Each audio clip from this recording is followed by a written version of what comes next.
Global ITI के YouTube channel में आपका स्वागत है।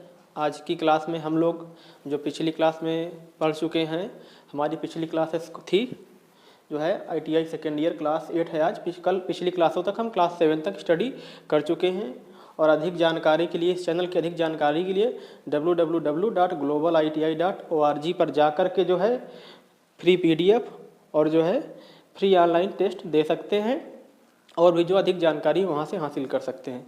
चलते हैं हम लोग अगली क्लास पर। हमारा आज का ये पहला क्वेश्चन रहा। हमारा आज का पहला क्वेश्चन क्या है? स्टार्टर में क्षेत्र के साथ श्रृंखला में जुड़े एनवीसी का उद्देश्य क्या है? What is the purpose of NVC connected in series with the field in 3 point starter. पूछा है 3 पॉइंट स्टार्टर में, 3 बिंदु स्टार्टर में क्षेत्र के साथ श्रृंखला में जुड़े एनवीसी का उद्देश्य क्या है? पहले तो मैं बता दूं आप लोग को, एनवीसी का मतलब होता है no voltage coil, no volt coil. NVC इसका फुल फॉर्म कभी कभी पेपर में पूछ लेता है, इसका फुल फॉर्म बताइए। तो इसका फुल फॉर्म होता है नो वोल्ट कॉयल, एनवीसी का फुल फॉर्म। ठीक है, एक प्रश्न आपका यहाँ तैयार हो गया। तो इसका किस लिए प्रयोग करते हैं? एनवीसी का उद्देश्य क्या है? To improve the torque. दूसरा है रिड्यूस द फील्ड करंट। तीसरा क्वेश्चन पूछा है to decrease the back EMF, to prevent increase in speed. गति में वृद्धि रोकने के लिए, बैक ईएमएफ को कम करने के लिए, बला गुण को सुधारने के लिए, फील्ड करंट को कम करने के लिए। मैंने कल भी चर्चा की थी इस क्वेश्चन के बारे में, ऐसे कल भी कई क्वेश्चन आए थे। तो जब भी बात करें एनवीसी की, नो वोल्ट कॉयल की, तो बताए थे ना कि जो गति को नियंत्रित करता है नो वोल्ट कॉयल, एनवीसी जो हमारी है ये गति को नियंत्रित करता है। To prevent increase in speed, तो इसका जो आंसर, राइट आंसर है वो है गति में वृद्धि को रोकने के लिए एनवीसी का प्रयोग करते हैं। ठीक है, अगला क्वेश्चन है भारी भार के अचानक भारित करने के लिए किस प्रकार की डीसी मोटर का उपयोग किया जाता है? भारी भार बोला है। Which type of DC motor is used for sudden application of heavy load. Heavy load के लिए देखिए हम बताएं, हमारी जो सीरीज मोटर है उसकी गति नो लोड से बहुत ज़्यादा होती है। जैसे जैसे लोड बढ़ाते हैं फिर गति उसकी घटती है। नो लोड पर उसकी गति बहुत ज़्यादा होती है, finite. Which type of DC motor is use for sudden application of heavy load. तो हम भाई डीसी मोटर हमारे लिए सबसे अच्छी, लेकिन उसकी करेक्टरिस्टिक जो होती है बहुत राइजिंग टाइप करेक्टरिस्टिक होती है, और जो शंट की होती है ड्रॉपिंग टाइप होती है। तो जब शंट सीरीज की अगर हम कोई ऐसा अरेंजमेंट कर दें, अगर डिफरेंशियल की चर्चा करें तो डिफरेंशियल की मोर ड्रॉपिंग टाइप हो जाती है और ज़्यादा, तो डिफरेंशियल का भी यूज़ नहीं कर सकते। जो डिफरेंशियल मोटर है हमारी वो शंट मोटर से मिलती जुलती है, और जो हमारी कम्युलेटिव मोटर है वो सीरीज मोटर से मिलती जुलती है, मैंने पिछली क्लास में बताया हुआ था। तो एक ऐसा काम कर लें कि जो हमारा बताए थे कल कि जो डिफरेंशियल और सीरीज इनके बीच का कोई रास्ता निकाल लें, तो वही चीज़ है जो शंट और सीरीज हमारी जो मोटरें होती हैं, ना तो हम शंट का प्रयोग प्योरली कर सकते हैं ना सीरीज का प्रयोग कर सकते हैं। तो इसलिए हमने क्या किया, बीच में जो हमारे बीच का इनका एक रास्ता निकाल लिए। कल हमने एक उदाहरण भी दिया था, जब कोई चीज़ हम मार्केट में लेने जाते हैं, अगर हमें नहीं मिलती है, उनके हिसाब से बोलते हैं 200 रुपये, हम बोलते हैं 150 रुपये, तो फिर बीच का कोई रास्ता निकाल आता है 180 रुपये, 190 रुपये, और हम लोग ले लेते हैं। वही चीज़ है। तो हमारी जो कम्युलेटिव मोटर है वो सीरीज मोटर की एनालॉगी है। तो यहाँ पे दिया होगा कम्युलेटिव मोटर, कहीं पे आपको दिया होगा शायद, which motor use for heavy load. Heavy load की बात किया हुआ है उसने, हैवी लोड के लिए बात किया है, तो कम्युलेटिव कंपाउंड मोटर यहाँ पे, क्योंकि इसमें ऐसे अरेंजमेंट होते हैं जहाँ पे वेरिएशन किया जा सकता है। ठीक है, उसके बाद चलते हैं हम अगले क्वेश्चन की ओर। Which speed control method is used in food mixer motor. खाद्य मिक्सर, फूड मिक्सर, घरेलू उपकरण की बोल सकते हैं, घरेलू उपकरण में जो मोटर लगी होती है। विच speed control method is used in food mixer. खाद्य मिश्रण मोटर में किस नियंत्रण विधि का प्रयोग किया जाता है? Voltage control method, field diverter control method, armature diverter method, series field tapping method. अब देखो ये भी बहुत अच्छा क्वेश्चन है। ये बोल रहा है कि जो हमारे घर में होते हैं तो उसमें गति नियंत्रण के लिए कौन सी सिस्टम अपनाते हैं। देखिए गति नियंत्रण का एक बात बताएं हम, जैसे कि हमारी ट्रांसमिशन लाइन होती है, ट्रांसमिशन लाइन में हम लोग जो है टाइपिंग नहीं कर पाते। लेकिन जब डिस्ट्रीब्यूशन लाइन होती है तो वहाँ पे टाइपिंग करते हैं ना, जैसे किसी के घर में सप्लाई गई, बिजली गई, इलेक्ट्रिसिटी गई, तो लोग जो है क्या करते हैं, डिस्ट्रीब्यूटर जो हमारा होता है वहाँ से जो है सब लोग अपने अपने कनेक्शन ले लेते हैं, ठीक है। लेकिन जो ट्रांसमिशन लाइन होती है तो वहाँ पे जो ट्रांसमिशन लाइन का एक सर्टेन एरिया होता है, जहाँ जैसे आपका घर है तो आपके घर के आसपास ट्रांसफार्मर कहीं होगा, उसके बाद फिर डिस्ट्रीब्यूशन लाइन होगी, ट्रांसमिशन लाइन आई 11 kV 33 kV जो भी आती है, उसके बाद फिर जो है हम उसमें आगे टाइपिंग कर लेते हैं। टाइपिंग इस प्रकार, टाइपिंग मतलब नहीं बोल सकते हैं, गांव देहात में जैसे बोलते हैं कि अगर सप्लाई जा रही घर से बाहर से, अगर उनका बिजली कनेक्शन है चोरी कर लेते हैं, एक छोटी सी वायर डाल देते हैं, घर में अर्थ बना के इलेक्ट्रिसिटी जनरेट कर लेते हैं, तो उस चीज़ की लगभग वही चीज़ है टाइपिंग। टाइपिंग क्या हुआ, तो यहाँ पे टाइपिंग की बात, हम टाइपिंग इसलिए बोल रहे हैं जो हमारी मोटर होती हैं, टाइपिंग का मतलब क्योंकि हमें नियंत्रण करना है ना, तो टाइपिंग कर लेते हैं कुछ हिस्से एरिया पे। जैसे कि हमारा एक होता है टाइपिंग में ऑटो ट्रांसफार्मर। ऑटो ट्रांसफार्मर आपने देखा, इसमें एक वाइंडिंग होती है।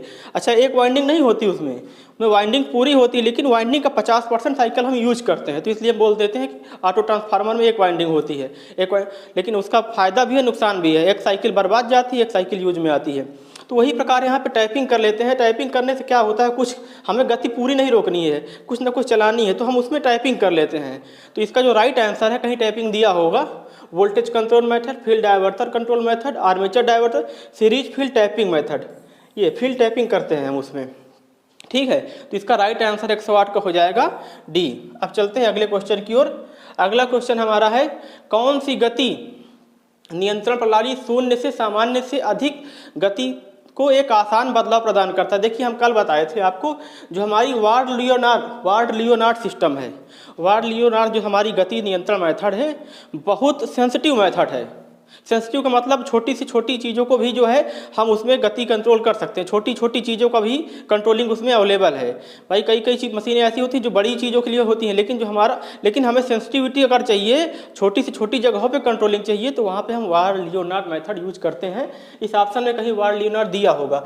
विच speed control system provide a smooth variation of speed from 0 to above normal, मतलब छोटी सी छोटी 0 to above, मतलब सेंसिटिव की बात किया है यहाँ पे, 0 से थोड़ा सा, 0 से एबव कितना हो सकता है, 1 2 3 ऐसे कुछ हल्का सा, 0 से ऊपर 0.5 भी हो सकता है, 0.5 भी हो सकता है।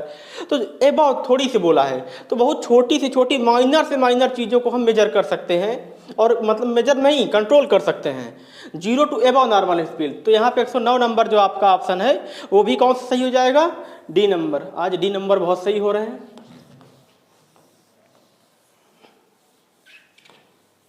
ठीक है, उसके बाद चलते हैं, what is the purpose of tape in winding.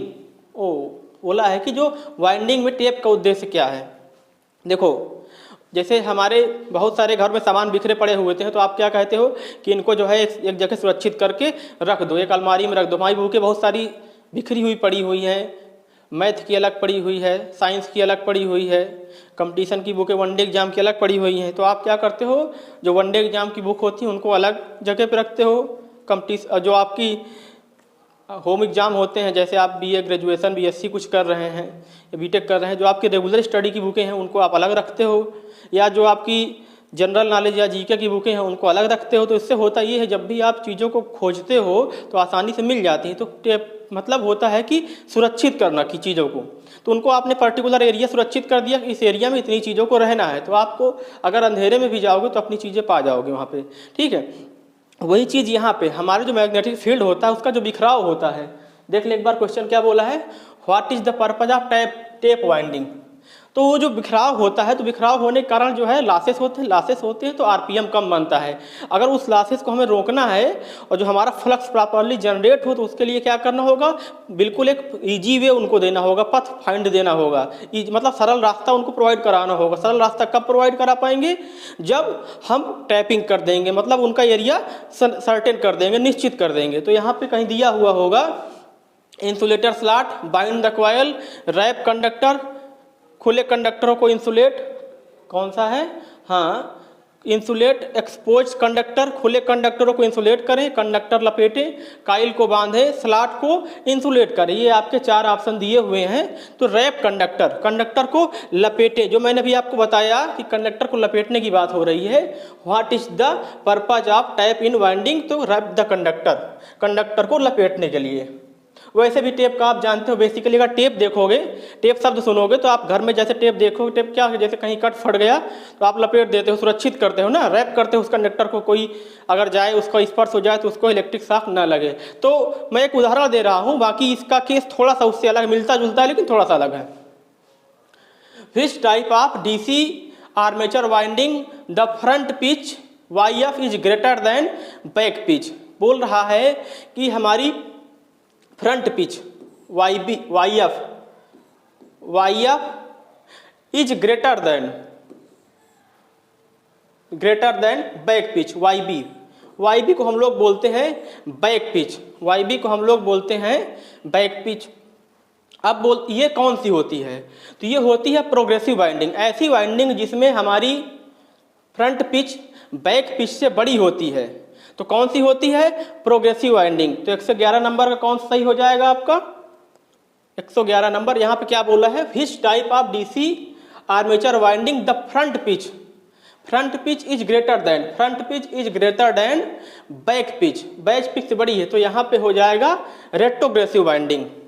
111 number का डी नंबर, 111वें नंबर का डी सही हो जाएगा, क्योंकि हमारी रेट्रोग्रेसिव वाइंडिंग में क्या होता है, जो हमारी फ्रंट पिच है वो बैक पिच से बड़ी होती है। रेट्रोग्रेसिव वाइंडिंग में जो हमारी फ्रंट पिच है वो बैक पिच से बड़ी होती है। अभी इस टाइप का एक क्वेश्चन शायद आपको और मिलेगा, इसी चैप्टर में मिलेगा, देखते हैं। तो हमारा जो इसका राइट आंसर हो गया 111 का, विच type of DC armature winding the front pitch is greater than back pitch, so retrogressive winding. ऐसी वाइंडिंग को हम क्या बोलते हैं, रेट्रोग्रेसिव वाइंडिंग। उसके बाद चलते हैं अगले क्वेश्चन की ओर। अगला क्वेश्चन क्या बोलता है, what reduce the cross sectional area of core material for VA rating. VA का मतलब होता है वोल्ट एम्पियर। VA कहीं कहीं मिलता है, कहीं कहीं आपको KVA भी लिख देगा, किलो वोल्ट एम्पियर। ठीक है, तो इसका फुल फॉर्म क्या होगा, वोल्ट एम्पियर। VA रेटिंग के लिए कोर सामग्री के क्रॉस सेक्शनल क्षेत्र को क्या कम करता है, dynamo sheet, low alloy sheet, high alloy sheet, normal steel sheet. पूछा है VA रेटिंग कोर के सामग्री क्रॉस सेक्शनल एरिया क्षेत्र को क्या कम करता है। What reduce the cross sectional area, cross sectional area घटाने की बात कर रहा है। Cross sectional area of core material for VA rating. ठीक है, तो क्रॉस सेक्शनल एरिया किससे घटाएंगे, वोल्ट एम्पियर रेटिंग जो दिया हुआ है उसकी वोल्ट एम्पियर रेटिंग किससे घटाएंगे, उसके लिए कौन सा सीट यूज करेंगे, dynamo sheet, low alloy sheet, high alloy sheet. क्योंकि जब हाई एलॉय सीट यूज करेंगे, ये सही होगा इसमें, तो हमारा जो क्रॉस सेक्शनल एरिया है हम उसे कम कर सकते हैं। हाई एलॉय सीट की जो कैपेसिटी और स्ट्रेंथ होती है वो बाकियों की तुलना में अधिक होती है। डायनेमो सीट और low alloy sheet normal steel sheet की तुलना में इसकी स्ट्रेंथ जो होती है हाई एलॉय सीट की अधिक होती है, जिस कारण हम अपनी VA रेटिंग को कम कर पाते हैं इजिली। ठीक है, VA रेटिंग के लिए कोर सामग्री क्रॉस सेक्शनल एरिया क्षेत्र को क्या कम करता है, तो हाई एलॉय सीट जो है इस पूर्ति को कंप्लीट करता है। ठीक, उसके बाद है 4 पोल DC मोटर में आसन्न ध्रुवों में विपरीत ध्रुवता कैसे प्राप्त करें। 4 पोल मतलब जो हमारे पोल होते हैं, NS ध्रुव बोलते हैं इनको, ये पूछ रहा है 4 पोल DC मोटर में, 4 पोल DC मोटर में आसन्न ध्रुवों में विपरीत ध्रुवता कैसे प्राप्त करें। आसन्न ध्रुवों में विपरीत ध्रुवता कैसे प्राप्त करें, opposite polarity in adjustment pole of 4 pole DC motor obtain कैसे प्राप्त करें। तो उसके लिए क्या करेंगे, कुंडलन में घुमावों की संख्या को बदल दें, काइल्स की श्रेणी में संयोजन बना दें, या making parallel connection of coil, making current flow different direction, धारा के प्रवाह को अलग दिशा में बनाना। चारों ऑप्शन आपके दिया हुआ है, एक बार क्वेश्चन फिर से पढ़ लीजिए। How to obtain opposite polarity in adjustment pole of 4 pole DC motor. 4 ध्रुव DC मोटर में आसन्न ध्रुवों में विपरीत ध्रुवता कैसे प्राप्त करें? कुंडलन में घुमावों की संख्या को बदल कर करें, काइल के श्रेणी संयोजन में बनाकर करें, काइल के समांतर संयोजन में बनाकर करें, धारा प्रवाह को अलग दिशा में बनाना है। ठीक है, तो ये हमारा हो गया making current flow different direction, making parallel connection. अब देखिए यहाँ पैरेलल कनेक्शन बोला है, यहाँ पे current flow in different direction बोला है। पैरेलल कनेक्शन नहीं हो सकता है, क्योंकि जो हमारे पोल पोल तो ऑलरेडी हमारे पैरेलल में ही हैं। पोल हमारे जो ऑलरेडी अगर देखा जाए तो उनकी जो पोलरिटी होती है वो पैरेलल में ही होती है। लेकिन अब हमारे जो ज़्यादातर बेसिकली पोल का सिस्टम ये होता है, जैसे कोई मैग्नेट होता है, पोल का सिस्टम अगर हम जाने तो मैग्नेट से होता है। मैग्नेट क्या करता है? मैग्नेट जो है अपोजिट पोलरिटी को जो अट्रैक्ट करता है और जो उसकी सेम पोलरिटी है उसको रिपल करता है, प्रतिकर्षित करता है। यदि एन पीस को पास में रखोगे तो रिपल करेगा, एन एस को रखोगे पास में तो अट्रैक्ट करेगा। तो हमें अच्छा देखिए, दोनों का कभी कभी यूज होता है, अट्रैक्शन फोर्स का भी हमें ज़रूरत होता है, कभी कभी रिपल्सन फोर्स का यूज होता है। जब हमारी सर्किल कंप्लीट होती है तो अट्रैक्शन और repulsion with the help of attraction and repulsion दोनों फोर्स के द्वारा हम लोग जो है अपनी जो सर्किट वो क्या बोलते हैं सर्किल साइकिल जो है कंप्लीट करते हैं। मतलब हमें अट्रैक्शन फोर्स भी चाहिए, रिपल्सन फोर्स भी चाहिए। जो आप बच्चे आप इंस्ट्रूमेंट एंड मेजरमेंट पढ़े होंगे तो वहाँ पे देखे होंगे जो आपके इंस्ट्रूमेंट होते हैं रिपल्सन टाइप भी होते हैं, अट्रैक्शन टाइप होते हैं। ठीक, तो यहाँ पे बोला है making series connection. Series connection, अगर सीरीज कनेक्शन को डीसी मोटर के आसन्न ध्रुवों को विपरीत अगर सीरीज कनेक्शन में कर दोगे उनको तो उनकी पोलरिटी कैसे चेंज कर पाओगे? सीरीज कनेक्शन को बोलते हैं कैस्केड कनेक्शन। यदि आप दो पोल हैं, एक पोल ये है, एक पोल ये है, अगर इनको आप सीरीज में आपस में कनेक्ट कर रहे हो तो इनकी पोलरिटी फिर चेंज नहीं कर सकते हो, तो ये ऑप्शन आपका गलत हो जाएगा। Varying the number of turns in coil, coil के नंबर ऑफ टर्न्स को बढ़ा घटा करके आप प्रतिरोध को कम या ज़्यादा कर सकते हो, पोलरिटी को चेंज नहीं कर सकते हो, गति को नियंत्रित कर सकते हो। ठीक है ना, गति को नियंत्रित करते हो। बार बार बोल रहा है क्वेश्चन, विपरीत पोलरिटी प्राप्त करना है हमें। विपरीत पोलरिटी कैसे प्राप्त करेंगे? Making current flow in different direction. अब करंट, अब देखो बोल दिया ना, अभी कहीं कहीं लिख देता है कि आर्मेचर टर्मिनल को जो है बदल देते हैं, आर्मेचर में जो करंट प्रवाह होती है या सप्लाई टर्मिनल को बदल देते हैं, कभी कभी देखो। तो यहाँ पे वो ऑप्शन में ना देख करके उसने कहा कि हम करंट के प्रवाह को ही बदल देंगे। करंट के प्रवाह को बदलकर ही ये चीज़ पाई जा सकती, बाकी तीनों ऑप्शन गलत है। क्योंकि जब चेंज की बात होगी तो हमें वास्तव में कहीं ना कहीं चेंज करना पड़ेगा।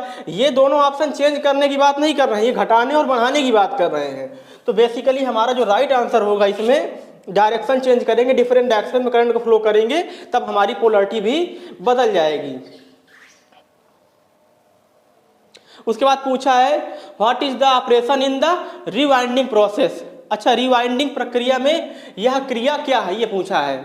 रिवाइंडिंग है, वाइंडिंग जल गई, हम सपोज इसकी वाइंडिंग नहीं कर रहे, हमें समझ में भी नहीं आ रहा ये किसका जो है वाइंडिंग दिखाया हुआ है, किस मशीन का वाइंडिंग प्रोसेस दिखाया हुआ है। लेकिन हम एक मशीन की बात करें तो हमारे पास मशीन, हमारा फैन भी है, हमारी मोटर भी है, सभी एक प्रकार की मशीन है। वह व्यक्ति बोल रहे हैं, वह वस्तु या डिवाइस जिससे हम कुछ चीज़ों को या मानव के द्वारा किए जाने वाले कार्य थोड़ी कम समय में हो जाए, मानव के द्वारा किए जाने वाले कार्यों की तुलना में थोड़ी कम समय में कर ले। वह दुनिया की हर एक चीज़ वह मशीन है जिसके द्वारा हम चीज़ों को आसानी से कर सके, हर एक चीज़ मशीन है। ठीक है, यहाँ तक कि अपने आप को कह दे अगर मानव भी एक प्रकार की मशीन है तो हाँ, मानव भी एक प्रकार की मशीन है। ठीक है, तो वही चीज़ है कि उस मशीन का मेंटेनेंस कर रहे हैं, और मेंटेनेंस जैसे हमारा फैन है। ठीक है, फैन की वाइंडिंग हमारी जल गई है, पावर ज़्यादा आया था कम आया था उससे मतलब नहीं है, लेकिन हमारा वाइंडिंग में सोल्यूशन हिट हुआ, फेलियर हुआ और जल गया। अब क्या है, हम उसकी रिपेयरिंग कर रहे हैं, तो रिपेयरिंग कर रहे हैं तो यहाँ पे जो कर रहे हैं वेजेस दिखा रहा है, ये हम सफाई कर रहे हैं। एक प्रकार की सफाई का मतलब होता है जैसे कि छटनी करना। ठीक है, छटनी करना, जैसे कि घरों में या अपने बुक्स वगैरह रूम दिवाली में आप साफ करते हो तो सब सामान रखने के पहले बोलते हो कि एक बार पूरा पहले बाहर करो, क्लियरली सफाई करो, उसके बाद फिर से सेट करेंगे। पिछली दिवाली को इस तरीके बुक रखे थे, अब की इस तरीके से रखेंगे। तो वही चीज़ कभी कभी इसमें हो जाता है कि जो हम अब फिर से रीअरेंज कर रहे हैं, रिवाइंडिंग कर रहे हैं, तो हम जो देखेंगे हमारे जो पहले यहाँ पे पार्टिकल होंगे, डस्ट पार्टिकल हो सकते हैं जमा हो जाए, या वाइंडिंग का कोई वेस्टेज मटेरियल यहाँ पे लिपटा हुआ है तो उसकी सफाई करके उन वेजेस को बाहर निकालेंगे। तो यहाँ पे कहीं दिया होगा ऑप्शन में cleaning of slot, reviewing of winding, removing of wages, यही सही है आपका, बिल्कुल राइट आंसर। फिर पूछा है which insulating material used in winding is a highly non hygroscopic and possess good electric strength. Winding में उपयोग किए जाने वाली कौन सी कुचालक सामग्री एक अत्यधिक गैर हाइग्रोस्कोपिक नमी न सोखने वाली है और अच्छी विद्युत शक्ति रखती है। ठीक है, ये बोल रहा है इनमें से ऐसी कौन सी चीज है जो नमी से सुरक्षा प्रदान करती है, नमी ना सोखने वाली। नमी सोखने वाली की बात किया, देखो हिंदी में अभी पढ़ना पड़ेगा हमें इंग्लिश में, नमी ना सोखने वाली यहाँ पे बोला हुआ है। इंग्लिश में क्या दिया है, which insulating material used in winding is a highly non hygroscopic, सही लिखा हुआ है, hygroscopic possess a good electric strength. Winding में उपयोग किए जाने वाली कौन सी कुचालक सामग्री एक अत्यधिक गैर हिग्रोस्कोपिक नमी ना सोखने वाली है और अच्छी विद्युत शक्ति रखती है। Empire cloth, triplex paper, millimax paper, leatherized paper. तो इसमें जो सही है मिलीमैक्स पेपर। 115 नंबर आपका जो है इसमें का राइट नंबर होगा सी। 115वां क्वेश्चन आपका क्या बोलता है, which insulating material used in winding is a highly non hygroscopic and possess good electric strength. तो उसके लिए क्या यूज करते हैं, मिलीमैक्स पेपर। ठीक है, चलते हैं अगले क्वेश्चन। ठीक है, अब हमारा जो 115 कंप्लीट हो गया, चलते हैं 116 की ओर। Which type of armature winding illustrated. तो यहाँ पे जो दिया हुआ है ये कौन सी वाइंडिंग है आपको बताना है। तो जो लिखा है ये YB है जिसको हम बैक पिच बोलते हैं, ये YF है जिसको हम फ्रंट पिच बोलते हैं। जब इस तरीके का न्यूमेरिकल पेपर में आ जाए तो उसको सॉल्व करने के लिए हमें दो फार्मूले याद रखना है। ठीक है, दो फार्मूले कौन से हैं, एक फार्मूला ये है, दूसरा फार्मूला ये है। एक केस में हमारी फ्रंट पिच छोटी होगी, एक केस में हमारी बैक पिच छोटी होगी। तो जो हमारी फ्रंट पिच वाला है इसको हम बोलते हैं progressive winding, progressive PROGREW, progressive winding. और एक को बोलते हैं रेट्रो प्रोग्रेसिव। ठीक है, रेट्रो प्रोग्रेसिव। एक आपकी प्रोग्रेसिव वाइंडिंग होगा, ये एक आपकी रेट्रो प्रोग्रेसिव वाइंडिंग होगी। अब आपको देखिए गौर करना है, आप ये फिगर देख रहे हो, इस फिगर में देखना है किसका एरिया ज़्यादा है। अब यहाँ पे आप देखिए किसका एरिया ज़्यादा है, जो हमें एरिया दिख रहा है, जो ये एरिया दिख रहा है आपको, जो ये एरिया दिख रहा है, मैं कलर चेंज कर देता हूँ पेन का, जो आपको ये एरिया दिख रहा है कौन सा, फ्रंट पिच वाला एरिया। देखिए फ्रंट पिच वाला एरिया आपको ये महसूस हो रहा है ये एरिया छोटा है। कौन सा छोटा है, ये एरिया छोटा है, मतलब हमारी फ्रंट पिच छोटी है। इस पर्टिकुलर वाइंडिंग की बात कर रहे हैं, सब वाइंडिंग का अलग अलग केस होता है, ये छोटा है। अब देखिए इसका एरिया बड़ा है, इसका एरिया बड़ा है, किसका, बैक पिच का एरिया इसका बड़ा है, लार्ज है। तो यहीं से हमारे क्वेश्चन का सलूशन हो गया। इन फार्मूलों को देखिए कौन सा सेटिस्फाई कर रहा है, triplex wave winding, duplex wave winding, ऐसा दोनों है नहीं, क्योंकि मैंने आपको फार्मूले बता दिए हैं कि एक केस में हमारी फ्रंट पिच बड़ी होगी, एक केस में हमारी फ्रंट पिच छोटी होगी। तो कौन सा केस होगा, जब हमारा फ्रंट पिच छोटा होगा उस समय प्रोग्रेसिव वाइंडिंग होगी, जब हमारा फ्रंट पिच बैक पिच से बड़ा होगा तो हमारी रेट्रो प्रोग्रेसिव वाइंडिंग होगी। तो यहाँ पर हमारी बैक पिच बड़ी है और फ्रंट पिच हमारी छोटी है। जब बैक पिच बड़ी है फ्रंट पिच छोटी है तो इस फार्मूले को अप्लाई करके आप देख लेंगे कि हमारा क्वेश्चन कौन सा सही है, प्रोग्रेसिव वाइंडिंग। ठीक है, प्रोग्रेसिव वाइंडिंग हो जाएगा। प्रोग्रेसिव वाइंडिंग क्या कहती है, देखिए प्रोग्रेसिव वाइंडिंग ये कहती है हमारी जो बैक पिच है बड़ी होगी। बैक पिच देखो बड़ी है ना, तो बैक पिच किस फार्मूले में बड़ी है, दो फार्मूले हैं आपके। बैक पिच किस में बड़ी है, बैक पिच इसमें बड़ी है। इस केस में देखिए बैक पिच हमारी जब प्रोग्रेसिव वाइंडिंग होगी तो फ्रंट पिच से बड़ी हो जाएगी। तो इसका मतलब इसका सही आंसर जो हो जाएगा सी नंबर 116 का सी नंबर सही हो जाएगा। इसके बाद चलते हैं हम अगले क्वेश्चन की ओर। अगर इस तरीके में डाउट नहीं क्लियर होगा तो कभी नहीं क्लियर होगा। जब भी स्टडी करें हमेशा सैद्धांतिक तरीके से करें। ठीक है, इन दो फार्मूलों को लाइफ टाइम याद रख लीजिएगा। ये दोनों फार्मूले आपको याद रखेंगे। फिगर में आपने देखना है कि फ्रंट पिच बड़ी है या बैक पिच बड़ी है। जब ये पता हो जाएगा आपको कि फ्रंट पिच बड़ी है कि बैक पिच बड़ी है। अभी मैंने दोनों बताया आपको, एक केस में फ्रंट पिच बड़ी होगी, एक केस में बैक पिच बड़ी होगी। चलते हैं अगले क्वेश्चन की ओर। अगला क्वेश्चन हमारा कह रहा calculate the average pitch. Average pitch जिसको हम YA से रिप्रेजेंट करते हैं, औसत पिच। ठीक है, calculate the average pitch for retrogressive wave winding if number of armature conductor equal to 14 दिया है। नॉर्मल आर्मेचर कंडक्टर जो आपके Z है ये कितने दिया है, 14 दिया है। ठीक है, उसके बाद क्या दिया है, स्लॉट दिया है, नंबर ऑफ स्लॉट 7 दिया है। उसके बाद क्या दिया है, नंबर ऑफ पोल दिया है। नंबर ऑफ पोल कितने दिया है, number of pole equal to कितने दिया है, 2 दिया है। रेट्रोग्रेसिव वेव वाइंडिंग के लिए औसत पिच YA की गणना करें यदि आर्मेचर कंडक्टर की संख्या 14, स्लॉट की संख्या बराबर 7, ध्रुवों की संख्या बराबर 2। इसके लिए भी एक फार्मूला होता है, जब भी हम एवरेज पिच निकालते हैं तो एवरेज पिच का फार्मूला क्या हो जाता है, एवरेज पिच का फार्मूला हमारा हो सकता है, देखिए हमारी जो 2 पिचें होती हैं, जैसे मान लीजिए कि पिच नहीं, हम जैसे कहते कि 2 हमारी, कभी भी हम जैसे दौड़ते हैं ना, बचपन में एवरेज निकालते छोटे छोटे फार्मूले करते थे कि महेश कुछ किलोमीटर कुछ घंटे जो है 2 किलोमीटर की प्रति घंटे की स्पीड से चला, कुछ दूरी तय की उसने 5 किलोमीटर घंटे की, दोनों की एवरेज स्पीड निकाली। तो हमारे पास जितनी मटेरियल है, पदों का योग बटे पदों की संख्या आप पढ़ते तो बेसिकली और कुछ नहीं है, यहाँ पे एवरेज बोला है ना।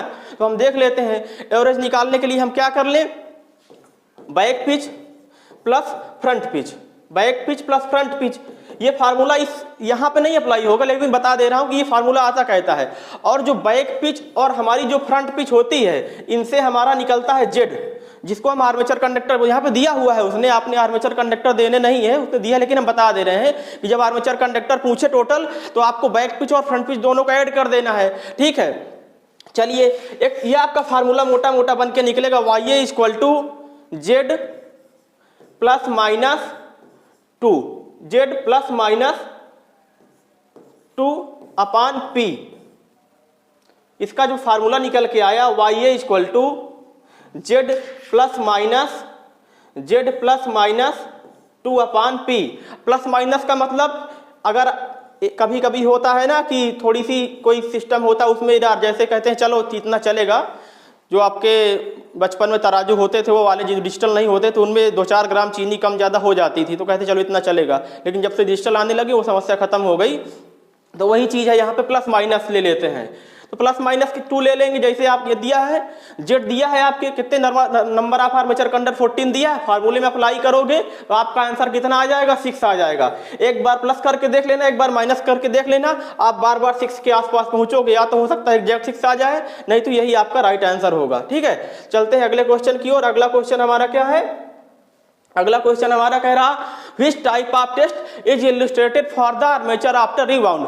प्रतिक्षेप के बाद, मतलब ये कह रहा प्रतिक्षेप के बाद आर्मेचर के लिए किस प्रकार का परीक्षण चित्रित किया गया है। बोल रहा प्रतिक्षेप इलस्ट्रेटेड क्या होगा, खुली कंडली परीक्षण, लघु पंतुलित परीक्षण।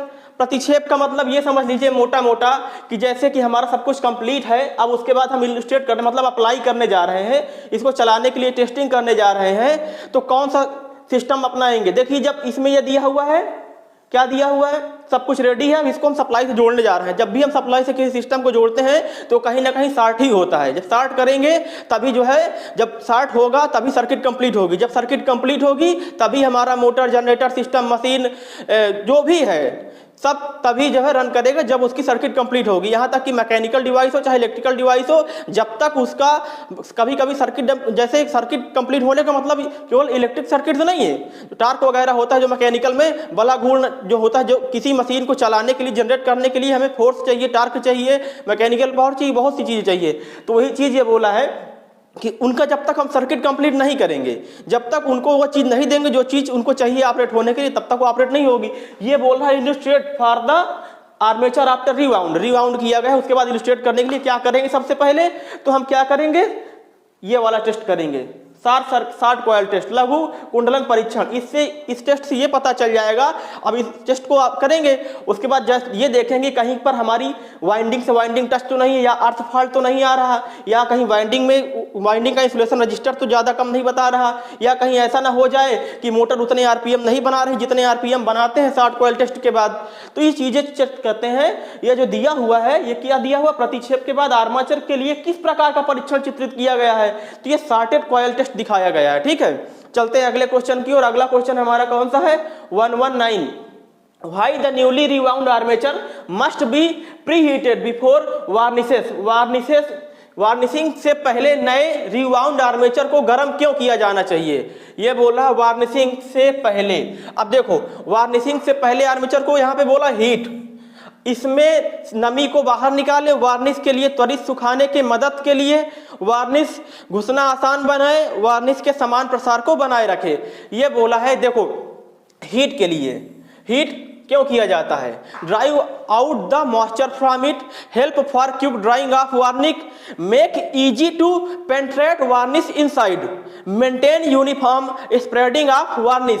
ये हम इसमें जो सही आंसर होगा वो आपका ये वाला सही होगा, dry out the moisture from it. इसमें से नमी बाहर निकालेंगे। अगर नमी बाहर नहीं निकालेंगे तो हमारी जो वाइंडिंग का इंसुलेशन है वो फेलियर होने के चांस रहेगा। तो इसलिए वार्निश से पहले नए रिवाउंड आर्मेचर को अगर नमी रहे, क्योंकि किसी भी सिस्टम के लिए नमी जो होती है बहुत खराब चीज होती है। जैसे हमारे घर में लोहा पड़ा रहता है, अगर उसमें नमी लगती रहती है तो उसमें जंग लग जाता है। यहाँ पे क्या होगा, इंसुलेशन फेल हो जाएगा, इंसुलेशन की जो कैपेसिटी कमजोर हो जाएगी, क्योंकि वाइंडिंग में सबसे जो मायने रखता है वो मायने रखता है इंसुलेशन। अगर इंसुलेशन फेल हो गया, वाइंडिंग से वाइंडिंग टच हो गई, तो क्या होगा, हमारे यहाँ फॉल्ट जनरेट हो जाएगा, हमारे मोटर में फॉल्ट जनरेट हो जाएगा और उसकी जो लाइफ स्टाइल है, जो उसका साइकिल है वो कंप्लीट नहीं होगा, मोटर हमारी स्टार्ट नहीं होगी। अगर कोई छुएगा तो उसको इलेक्ट्रिक शॉक भी लग सकता है। ठीक है, चलते हैं अगले क्वेश्चन की ओर।